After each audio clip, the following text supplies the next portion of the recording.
pieno di questi Trematocara. Come vedete qua, il Trematocara è anche uno di quelli tripi che sono adattati al profondo tanto presto, ma come abbiamo visto adesso vengono su di notte. Questo è un Trematocara stigmaticum, basso forse 1 metro o qualcosa, davanti a Bologna.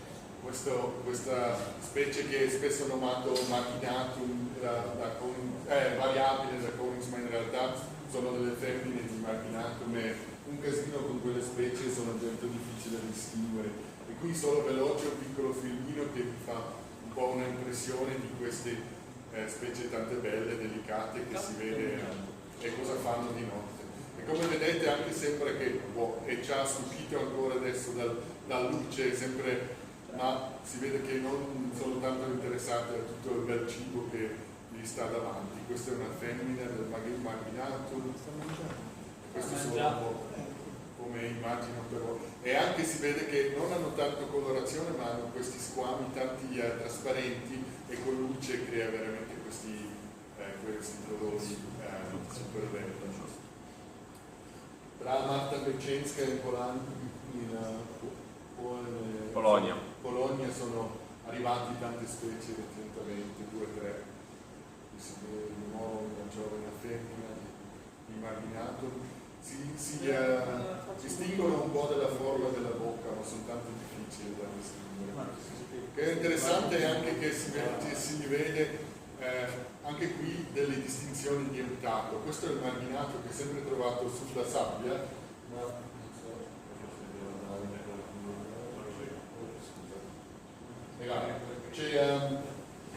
c'è anche il stigmatico che è più nelle sassi, e sembra che anche di notte rimane questa preferenza degli eutati.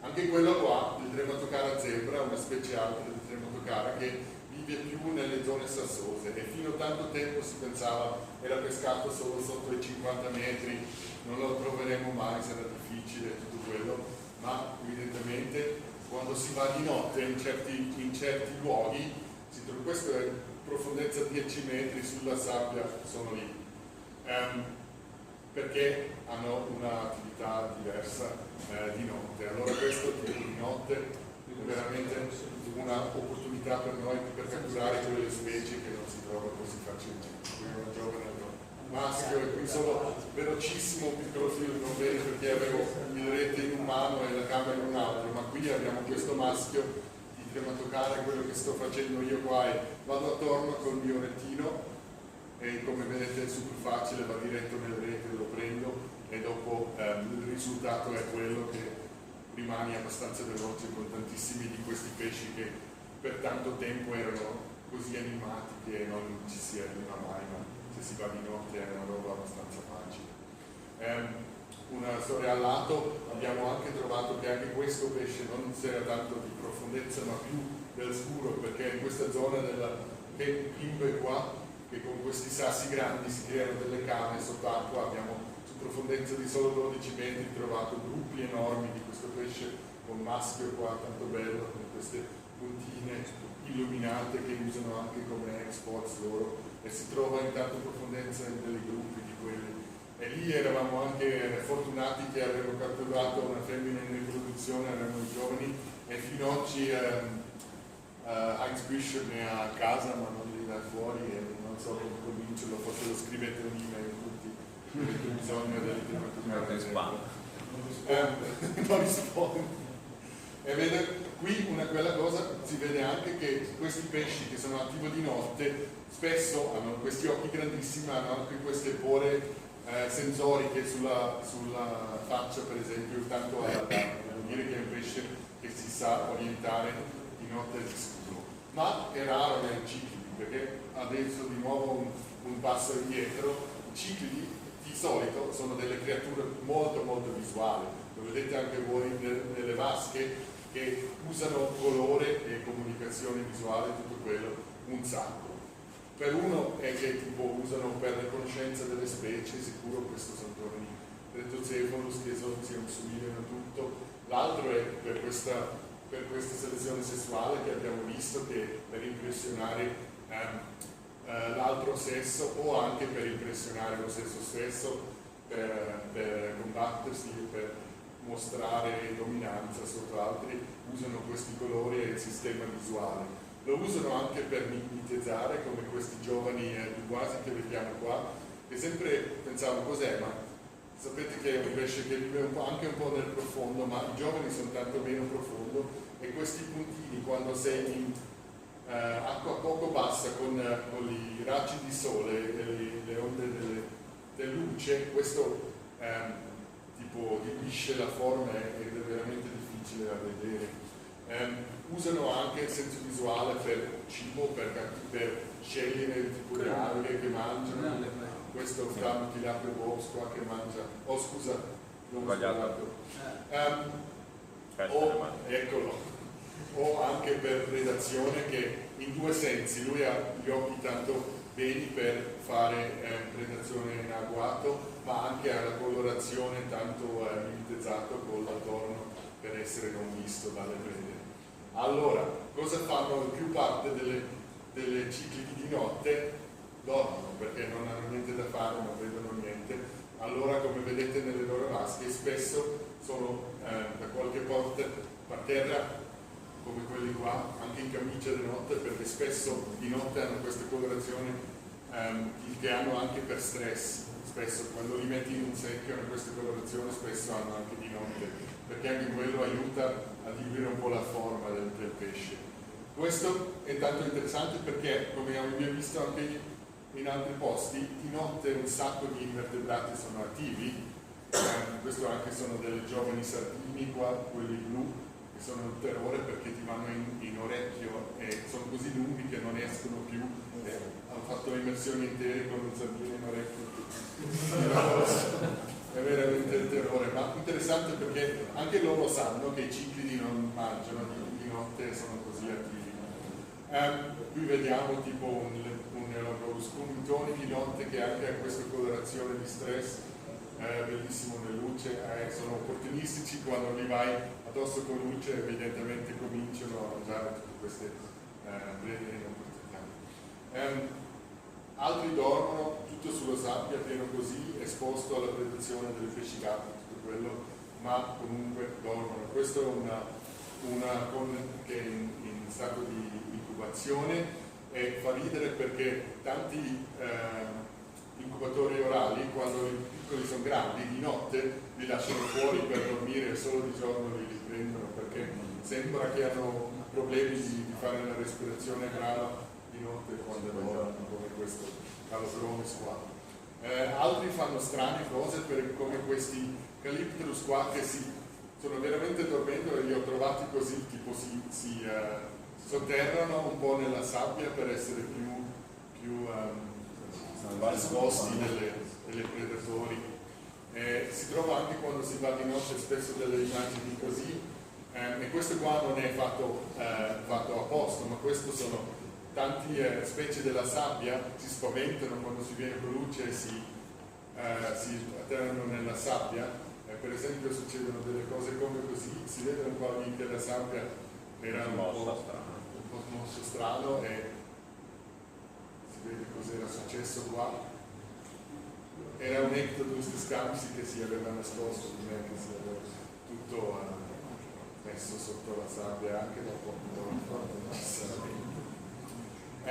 E per noi questa cosa dei pesci addormentati, che sono non come noi, non possono chiudere gli occhi, dormono, ma quando si li risveglia si svegliano abbastanza veloce, vuol dire che non dormono così profondo, ma comunque sono lenti, sono un po' tonti, si muovono strano, e per noi questo è un grande vantaggio. Si vede anche qua come si comportano quando si viene con luce, sono confusi, nuotano negli sassi, ma si vede che sono tanto diversi tutti i giorni questo qua. Anche i ciclicronis vanno sul fondo di notte, e quando si disturba si svegliano, ma non proprio, vanno nei sassi. E tutto questo per noi è un grande vantaggio, perché c'è delle specie che sono difficili, come stavamo parlando, da catturare, come qui il Bentocromis per esempio, che trovi solo profondezza 15-25 metri, e è una specie che vive nel pelagiale, e quando li cacci vanno sempre nell'acqua aperta, è difficilissimo di catturarli, ma per esempio se vai di notte li vedi dormendo così, con un bel maschio, che si fanno avvicinare un sacco, e vediamo come qua è facilissimo, come quell'esempio di primo, di andare attorno, potrete di catturarli. E noi abbiamo usato questo metodo un sacco di volte per catturare diverse individui di diverse specie. Può avvicinarsi così a un Pentacromis al giorno, non è possibile. Sempre lo stesso. E a Jacobson eravate nella casa proprio lì sulla spiaggia? No, siamo sempre. Quella era comoda. Sì, è bello. Lo stesso per esempio per questo pesce qua, che adulti di quelli sono sulla sabbia piena fuori, impossibile da catturare proprio di giorno, ma di sera vengono così vicino al bordo, sono lì dormendo e quasi si sente male di catturare in questo stato. Lo stesso vero per gli Oreochromis, di cui grandi specie come questo bello maschio qua si è fatto avvicinare un sacco, ma era tanto difficile di catturare perché sono anche intelligentissime e scappano tutto il tempo, e infatti questo qua era il mio Moby Dick, che tipo questo pesce ho provato di catturare per tipo 3 giorni di fila e non sono riuscito, ma dopo vai una volta di notte e lui è posato lì così, aspetta finché sei una cattiveria, ma bello. E adesso l'ultimo pezzo che voglio veloce far vedere è questo che ho cominciato all'inizio con questa distribuzione ecologico di uso dei tempi, e questo interessava un gruppo di ricercatori da noi, e loro hanno fatto delle studie, primo in laboratorio, di osservazione dei cicli durante giorno e notte. Abbiamo fatto questa installazione qua che da dietro è illuminato regolarmente di luce infrarosso, e così si può filmare con delle camere sensitive all'infrarosso anche di notte, si vede. E hanno fatto il profilo così per giorno e notte per 60 specie nel laboratorio, e come si vede qua sempre il blu è notte e la linea è l'attività, e abbiamo, come vedete, una grande variazione. Abbiamo delle specie chiaramente attivo di giorno, ma abbiamo anche specie che sono, per esempio, come conosciuto da tanti pesci, di alba e di tramonto, ma dopo abbiamo trovato tanti pesci che sembravano di essere notturno, nel senso che avevano più grande attività di notte, e uno di quelli era quel Paleoneurologus stoa qua, che sembrava tanto attivo di notte, ma noi dell'esperienza in campo sapevamo che questo veramente non è vero, è una specie che è attiva di giorno, e ci sembrava strano che sono così capaci ad essere diversi da quello che vedremo in natura. E questo dopo è sempre un problema della scienza, gli esperimenti che si fanno sono sempre un po' artificiali, no? Questo è un setting artificiale in un laboratorio, hai questa luce infrarossa che può essere che certe specie lo vedono e dopo si comportano diversamente perché si sentono al chiaro. Allora ci chiediamo sempre come si può verificarlo in ambiente naturale. Ma se si va in una zona litorale del lago Tanganyika, così si vede tutto quel movimento, si vede tutto quello, è impossibile qua seguire un pesce e mettere giù tutta l'attività che ha nel giorno. Allora questo per noi non è una opportunità, e anche di notte, anche se questi pesci come quel Pentacromis dormono a un punto, quando metti in luce li disturbi, si muovono, niente da fare per vederlo in natura. Una soluzione che abbiamo poi usato era una soluzione un po' sanguinosa. Una cosa che si può fare è andare a catturare pesci presto la mattina e presto la sera e vedere nei loro stomachi se erano mangiando l'ultimo tempo. Per esempio vediamo qua, questo è un Petrochromis col suo stomaco lunghissimo, tra l'altro perché mangiano gli alghi e devono avere abbastanza intestino per digerirli. E questo è catturato la mattina e si vede che dalla bocca qua per metà del suo intestino non c'è niente, vuol dire che non ha mangiato di notte. Allora si sa che l'attività è piuttosto di giorno, e così abbiamo fatto delle diverse studi, ma non si vuole anche sacrificare troppa, e anche si deve avere prova proprio diretto, e una soluzione è c'è pesci sessili, in senso che c'è questo gruppo in Lago Tanganyika che vive in queste conchiglie come il Neolamprologus multifasciatus o il Sibilis che vediamo qua, che proprio vivono tutta la loro vita attorno a queste conchiglie. C'è un sacco di diverse specie che ci permette anche di comparare dai diverse specie, solo alcuni, ed è anche interessante perché si hanno diversificato in confronto all'uso delle conchiglie. Per esempio quelli sono conchiglie soli sul substrato, mentre altri sono sempre in coppia in conchiglie soli come i brevis che vediamo qua, mentre altri solo vivono in grandi gruppi di conchiglie come il Calyptrus qua, che è abbastanza grande per rubare conchiglie da altri, e mentre le femmine sono abbastanza piccoli per entrare nella conchiglia. Questi le muovono di notte. Questi le muovono tanto di notte. Anche quello.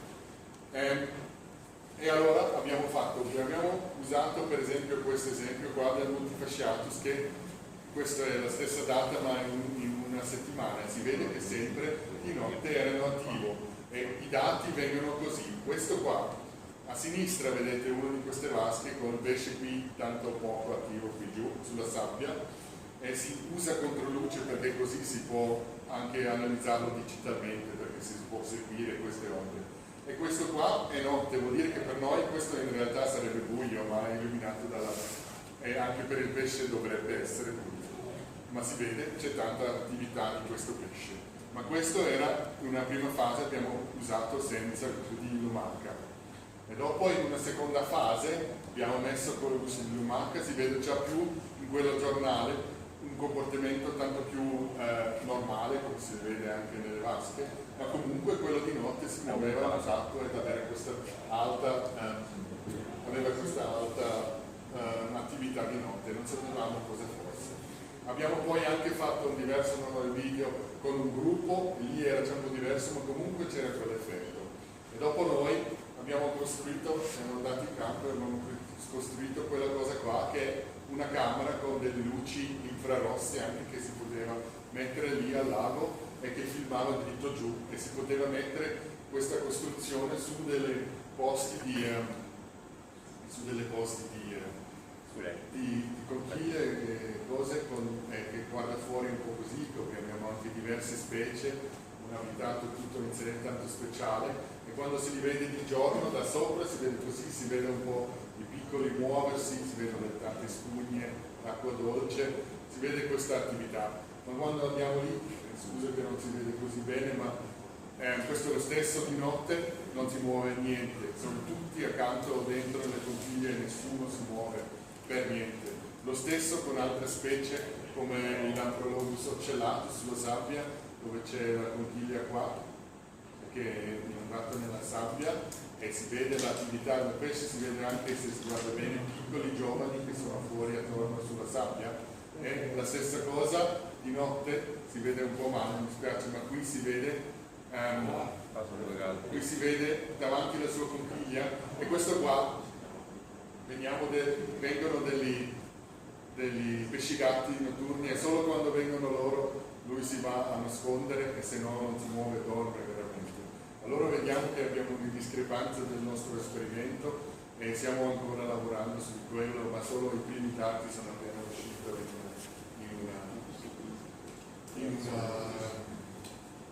pubblicazione recentemente.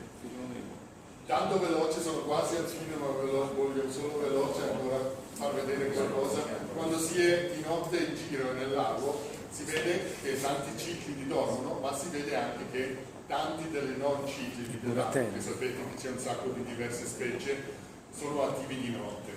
E quello recentemente era importante per noi, perché abbiamo iniziato ad anche campionare i gruppi di non ciclidi, perché tanti di loro hanno fatto piccoli radiazione anche loro, che sono specie tutti endemici al lago che c'è in questo lago, e questo per noi in un secondo parte del progetto è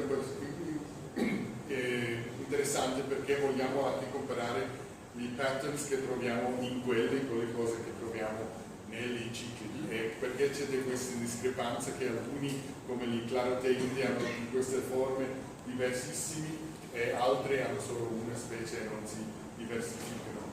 Come sapete c'è per esempio i mascalzembellide che hanno questa grande diversità di forme. C'è alcune che sono tipo giornaliere come i lattes qua che vivono la loro vita di giorno, c'è tante specie diverse che vivono in diversi abitati, c'è quello per esempio di questo zantico qua che era alla lodge di Tobyville per tanti anni. È morto quello, sì. È morto, sì. Per disfortuna è morto. Ma per cambiare, recentemente abbiamo anche per i non ciclidi cominciato a campionare di notte. Questo qua adesso è un video di tipo, non c'è sicuro oltre tempo, è un video di più o meno 8 minuti che vi fa un po' vedere la diversità degli non ciclidi di notte, e con quello sono verso il fine e vi ringrazio dell'attenzione e possiamo, se abbiamo tempo, ancora un po' guardare queste cose. Questo è un Balapterurus, il pesce gatto elettrico enorme che si vede spesso attivo di notte, e qui andava matto delle sardine attirate all'interno della nostra camera, lui non sapeva più dove mangiare, andava matto e provava di mangiare tutto.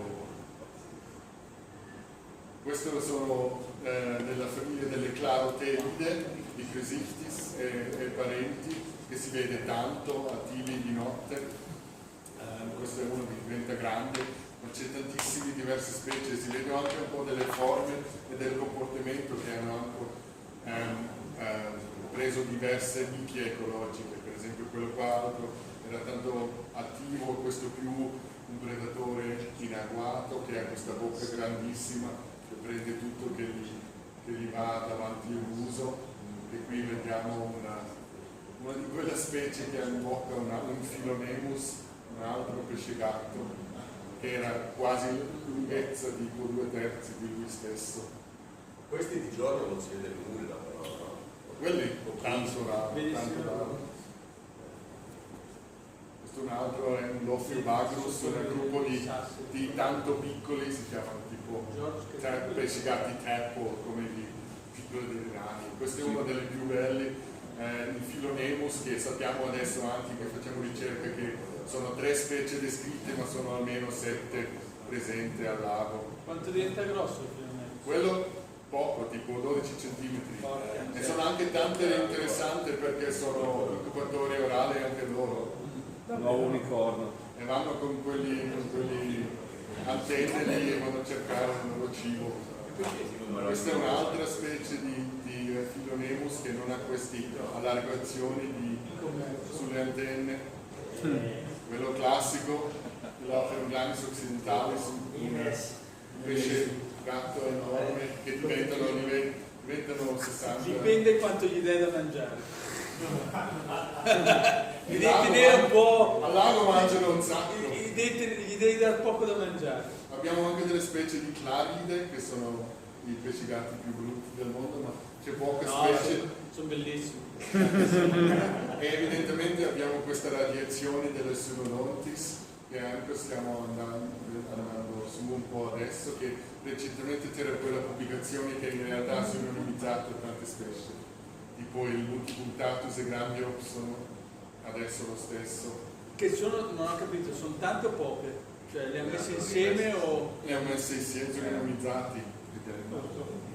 Multipunctatus, Grandiops è rimasto, no, Multipunctatus è rimasto, Petricola è rimasto, ma Lucipinis è lì dentro, e i brevis e polli anche sono diventati lo stesso. Anche loro si vede un po' di giorno, ma sono tanto più attivi di notte. Questo è della forma Petricola, Lucipinis. Bisogna cercare nelle grotte di notte. Sì, esatto, come questo qua in realtà è in profondezza. Dopo abbiamo le anguille, come il mori, il più grande, il predatore. Loro sono tanto interessanti anche perché cambiano tanto la morfologia della bocca e di che cosa mangiano. Allora sono soggetto alla stessa adattazione ecologica come i ciclidi. C'è delle forme bellissime come quello di Tanganiche, e tanti di loro anche tanto attivo di notte, come qua nella stazione Bursa Lipsifer, che è quello tenuto il più negli acquari che è anche stato riprodotto. diventa di una taglia di forse 20 a 30 cm e hanno questo muso e vanno a cercare il loro cibo nella sabbia di notte, tanto attivi, anche la specie più comune che si trova nel lago. Spesso tanto belle colorazioni, la colorazione varia tanto tra i diversi luoghi. Un'altra specie che di solito si trova più nel profondo, ma di notte si può vedere nei codintoni, che è questo bello tratto di questo punta bianca alla sabbia, e spesso è inondato in sabbia ma lascia fuori la punta e la muove come Una preda. sì, esatto. Nesca. E dopo c'è un sacco di specie un po' non tanto conosciute come Zebratus e Plagiostoma, e negli ultimi anni ho messo un sacco di tempo per sapere come distinguere questi specie, ma sono bellissimi spesso. Questo anche il Mastazemulus platisoma, una specie tanto piccola, tanto alta, con questo muso piccolissimo, quasi un po' come un hippocampus o qualcosa che mangia delle piccole invertebrati. Interessante, tante volte ho provato di portarli a casa, ma sempre mi soffocavano perché hanno questa bocca piccola che non gli permette a prendere tanto ossigeno, devi dargli tanto ossigeno. Questa è un'altra specie, l'Albumaculatus. Questa è una specie che mi piace un sacco, che è il Ophidium, che si chiama così perché Ophis è questo genere di pesce serpente del lago marino e si comporta tanto simile perché lui vive nella sabbia proprio e si nasconde di giorno e anche per predare sulle prede nella sabbia. Qui di notte abbiamo visto e qui vedete l'occhio e la bocca sempre si nascondono così e aspettano come simile come quei pesci marini. E qui di notte quando di nuovo sono attirati dalla preda che è attirata dal mio luce vengono fuori.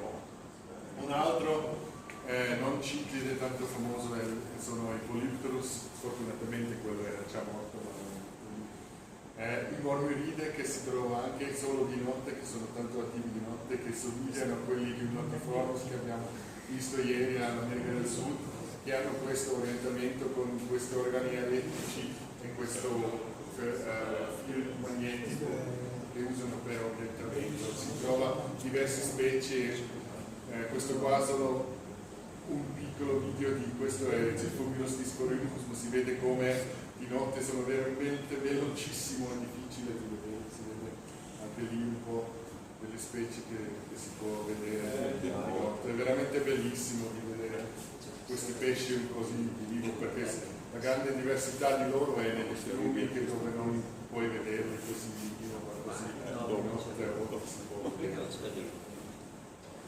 Dopo abbiamo anche una grande quantità di diversi invertebrati come il bel macrobrachium del lago che vediamo qua, che ha proprio questo colore rosso.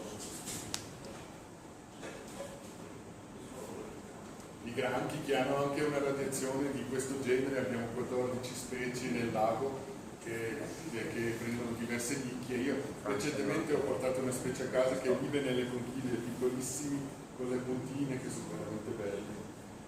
Dopo un paio di altre cose che si può vedere di notte sono i serpenti che vanno a caccia di notte sott'acqua, diciamo adesso fuori dai pesci, non ho pensato di metterlo là perché questa non è venosa, ma il video che ho del prossimo serpente, questa è la cobra del lago Tanganica. Questo video infatti non è nel lago ma è un fiume, ma non ho un bel video del lago, ma si vede anche quella specie di notte o almeno a tramonto nel lago andando in giro a catturare. Questo era un video che ho fatto nel fiume di Malagarasi dove abbiamo trovato questo giovane individuo di questa specie magnifica.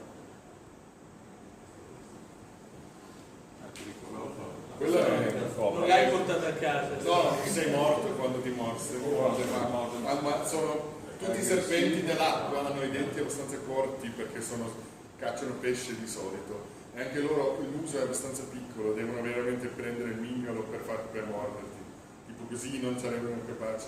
Ma aggressivo? Non tanto, non c'è un morso documentato. documentato. Io l'ho visto al mare, però ho fatto solo una foto. dubbio. Ha fatto il video. E con quello che voglio ringraziarvi di nuovo tanto, spero che avete un po' visto qualcosa che forse non avete visto ancora e...